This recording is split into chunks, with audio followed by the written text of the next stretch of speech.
So now what you can also easily do inside of GIMP is add text and work with text.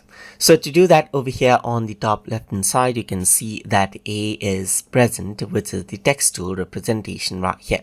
So now what you can do after that is once you select the text tool, you can click and drag around the text box right here and type in whatever you want. So I can go around over here, and then you can see that I can go around and type in, let's say for example, YouTube, welcome to my YouTube channel right here, just like this.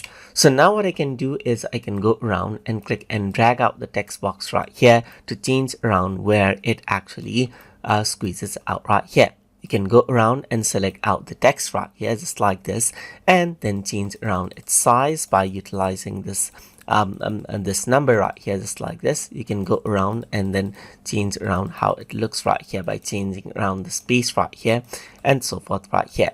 So there are different options, as you can see right here, like this, the size in pixels and inches right here, just like this, and you can work around with that accordingly.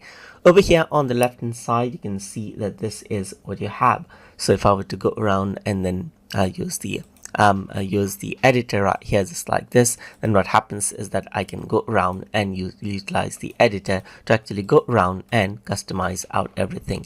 Like let's say for example, I can bold it out right here, I can go around and then let's say for example, make it normal right here, I can underline it out right here, just like this, and so forth right here, just like this right here.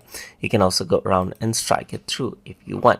So let me just go around and disable this, and then I'm going to go around and close this right here. So over here you can see that this is what you have. You can go around for hinting right here, you can go for a full hinting or medium hinting right here. So if I were to go around over here, this is the hinting, as you can see. So if I were to go around over here on to color, I can go around, choose the color for the text that I want as well. So if I were to go around and then press OK right here, then this is what you have. So now if I were to go around, you can right align this out right here, you can go around and center align this, or you can go around and left align it as well. So let me just go around over here and then click and drag this out right here. So now you can go around and even justify it out right here, just like this. So if I were to go around and click and drag, this is what you have. So now you can also go around and indent out from the beginning right here, and then change around the space right here and change around the letter spacing as well. And then you can make it dynamic right here or base it on the box, and you can also go around and change around the language.